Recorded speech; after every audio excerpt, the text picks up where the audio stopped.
রাসেল ভাইপারসের চেয়ে বড় বিষধর সাপ এই সরকারে আছে, তার প্রধান হলো শেখ হাসিনা। এই দুর্নীতি দমন কমিশন মানে আমরা মনে করি বিএনপি দমন কমিশন। এই চুক্তি কখনো হতে পারে না। আমার দেশের করিডোর আপনি দিয়ে দেবেন আর আপনি বলবেন ট্রানজিট। আমার দেশের পদ্মা সেতুতে যখন আমি পার হব তখন আমি টাকা দেবো, আর ভারতের দাদাবাবুরা যখন পার হবে তখন টাকা দেবে না, তা হতে পারে না। আজকে দেখেন এখানে আছে একটি দুর্নীতি দমন কমিশন। এই দুর্নীতি দমন কমিশন মানে আমরা মনে করি বিএনপি দমন কমিশন।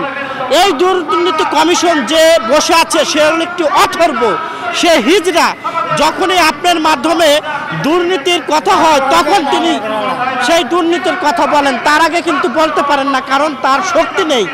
তিনি গণভবন থেকে যখন তাকে টেলিফোন করা হয় তখনই তিনি বিএনপির বিরুদ্ধে দুর্নীতি দমন কমিশন কাজ করে। আজকে দেখেন কি লজ্জার বিষয়, একটি ছাগল কাণ্ডে বাংলাদেশে কত বড় একটি দুর্নীতি বের হয়েছে। এই ছাগলকে ধন্যবাদ জানাতে হয়। এই ছাগলের কাছে দুর্নীতি দমন কমিশনে যে বসে আছেন সে কিন্তু ছাগলের কাছে হার মেনেছেন। অর্থাৎ আমরা মনে করি এই দুর্নীতি দমন কমিশন যে কাজটা না করতে পেরেছে, এই ছাগল তার চেয়ে বড় কাজ করেছে।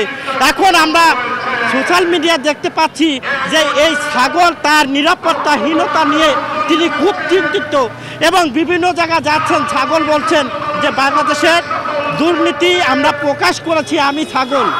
তার একটি নামও আছে আপনারা জানেন।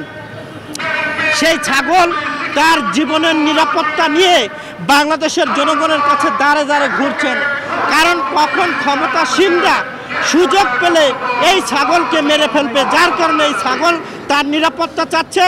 আমরা এই ছাগলের নিরাপত্তা দেশের জনগণ দেবে এবং এই ধরনের ছাগলকে আমরা বলবো যে বাংলাদেশের যত বিষধর সাপ আছে, দুর্নীতি আছে, এই দুর্নীতির তথ্য দেন, জনগণ আপনাদের নিরাপত্তা দেবে। প্রধানমন্ত্রী সংবাদ সম্মেলনে বলেছেন যে ভারতের পা ধরেছে বেগম খালেদা জিয়া এবং এরশাদ। আপনি জানেন যে বিশ্বের সবচেয়ে স্বৈরাচারী বেহায়া মরহুম এরশাদ সাহেব এবং বর্তমান সারা পৃথিবীর লেডি হিটলার হলো আজকে যিনি শাসক দলের প্রধান, তিনি দেশনেত্রী বেগম খালেদা জিয়া হলো গণমানুষের নেত্রী। দেশনেত্রী বেগম খালেদা জিয়া দেশের কখনো দেশ বিরোধী কাজ করেন নাই, সেটা পত্র পত্রিকায় মিডিয়াতে আছেন। এবং দেশনেত্রী বেগম খালেদা জিয়া কখনো ভারতের দ্বারস্থ হন নাই ক্ষমতার জন্য। দেশনেত্রী বেগম খালেদা জিয়া সবসময় দেশের মানুষের জনগণকে বিশ্বাস করে এবং জনগণের ভোটে নির্বাচিত হয়ে তিনি ক্ষমতায় এসেছিলেন।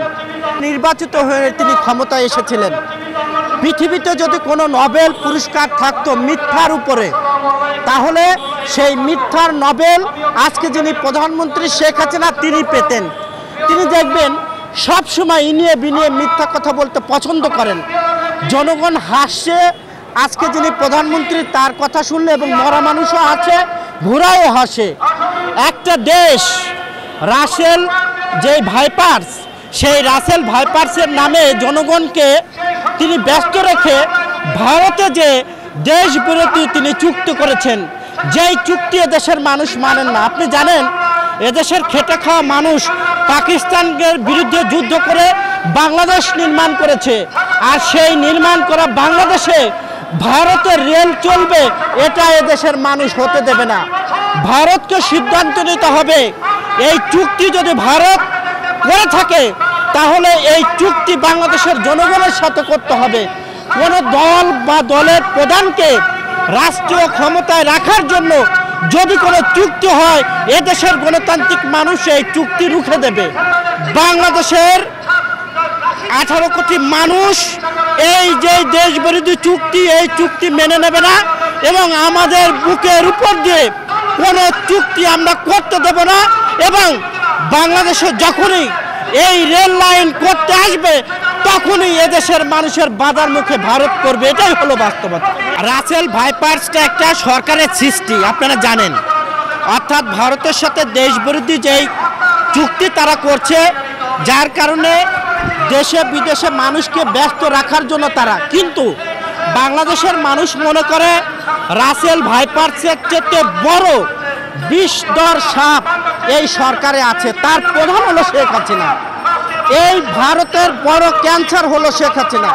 এই ক্যান্সারকে যতক্ষণ পর্যন্ত মুক্ত না করা যাবে ততক্ষণ পর্যন্ত বাংলাদেশের মানুষ শান্তিতে থাকবে না, বাংলাদেশ শান্তিতে থাকবে না, বাংলাদেশের মানচিত্র শান্তিতে থাকবে না।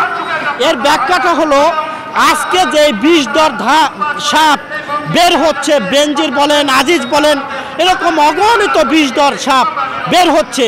এই বিষধর সাপের প্রধান হলো শেখ হাসিনা।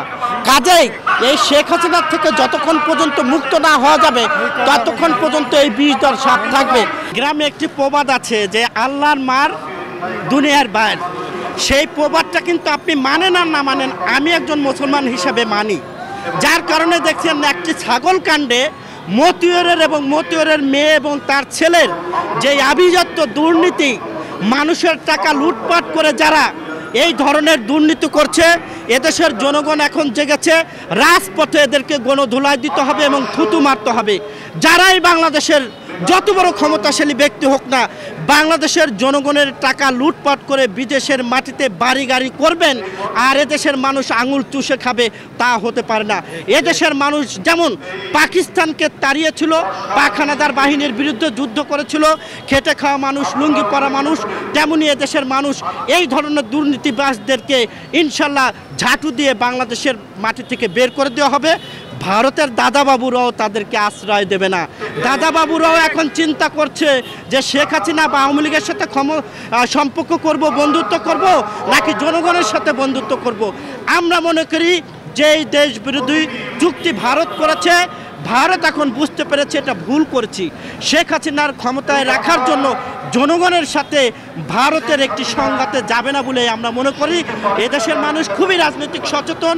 এদেশের মানুষ এই চুক্তি, যে ভারত দেশ বিরোধী চুক্তি হয়েছে, এই দেশ বিরোধী চুক্তির জন্য দেশের মানুষ রাজপথে নামে। দুটি কথা বলে আমি বলতে চাই আপনাদেরকে, আজ যদি আমাদের প্রিয় নেত্রী দেশনেত্রী বেগম খালেদা জিয়া উন্মুক্ত থাকতেন, কারাগারে না থাকতেন, আজ যদি দেশনেত্রী বেগম খালেদা জিয়া বাহিরে থাকতেন, এই শেখ হাসিনা কখনো এই দেশ বিরোধী চুক্তি করতে পারতেন না এবং বাংলাদেশে কোনো দুর্নীতি হতো না। এই বেনজির আজিজ তো বিএনপির আমলেই তারা চাকরি করেছিল, কই তখন তো তারা দুর্নীতি করতে সাহস পায়নি। আজকে সরকারের যিনি প্রধান, তিনিই দুর্নীতির উৎসদাতা। কাজেই এই ভারতের ক্যান্সার দ্বারা রাষ্ট্র পরিচালনা হচ্ছে, এই ক্যান্সারকে মুক্ত করতে হবে, তাহলে বাংলাদেশের মানুষ শান্তিতে থাকবে এবং বাংলাদেশের মানুষ, বাংলাদেশের মানচিত্র শান্তি থাকবে।